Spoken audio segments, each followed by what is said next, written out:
Sveiki, mėlieji. Keliaujant po pasaulį kartais tenka pakliūti į pirtis, kur negalima naudoti vantų. Na, kad ten keliaujant po pasaulį, kartais ir lietuviškose pirtise. Deja, bet taip atsitinka. Na ir kur mes be vantų? Būtų viskas dar galbūt pusė bėdos, na, kiekvienam sava pirtis yra tokia, kokia jam norisi, bet būna ir taip, kad paprašo pavanoti. Ir teko girdėti istoriją, kai kažkas užsienyje papuolė į pirtį ir sako, išsikalbėjo, kad yra lietuviška pirtis, vanojimas ir visa kita, sako, tai pavanok. O nei vantų yra, nei būtų galima jas ten naudoti, nes tai yra spa centras. Na ir tiesą sakant, tas žmogus, kuris ten papuolė į tą situaciją, nelabai ir įsivaizdavo, kaip tą vanojimą daryti. Bet kad jūs nepakliūtumėte į tokią situaciją, tiksliau, kad pakliuvę sugebėtumėte išsisukti, mes dabar padarysim tokį mažą eksperimentuką, kaip pavanoti be vantų arba ten, kur jų negalima naudoti. Pirmiausia, reikėtų apsibrėžti, kas yra vanojimas. Na, vanojimui reikia dviejų dalykų. Vienas dalykas tai turi būti fizinis kontaktas, prisilietimas, kitas dalykas turi būti garas ir šiluma. Jeigu vieno iš jų nėra, mes to dalyko vanojimu vadinti negalim. Na, puikus pavyzdys yra tas vadinamas avgusas, ką jūs galite rasti įvairiuose spa centruose, ypač vakarų Europoje, kada yra mosuojama rankšluosčiais, įvairiais ten vantom, vėduoklim ir panašiai. Netgi vantas jie naudoja, bet žmonių neliečia. Tai yra raktinis dalykas. Na ir kitas momentas, galima tiesiog paimti vantas, jas mirkyti į karštą vandenį, daryti masažus visokius ir taip toliau. Tai irgi nėra vanojimas, galbūt elementas, kuris gali būti. Ir kita vertus, jeigu mes turim kažką, kas gali sušilti ir atnešti garą prie kūno, galima sakyti, kad tai yra galbūt ir nepilnavertis vanojimas, bet vis dėlto bent jau šioks toks supratimas apie ką tai. Tai jeigu jūs neturit vantų, greičiausiai jūs galite rasti kažko kito, na tarkim rankšluosčių. Bet kuriam spa centre, bet kuriai kažkokiai pirty, greičiausiai rankšluosčių bus. Tai mes truputėlį pabandysim pašildyti kūną tiesiog su rankšluosčiais. Na, ypatingos technikos nebus, tiesiog šiokia tokia patyriminė kelionė.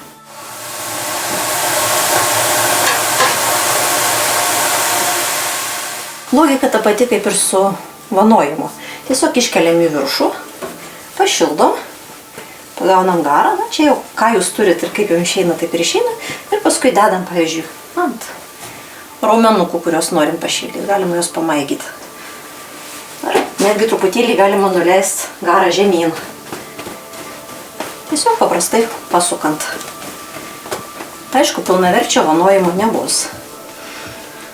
Bet reklama bus. Ir pasiūlymas atvažiuoti į Lietuvą ir išbandyti tikrą pirtį, aš manau, kad bus pakankamai aiškus.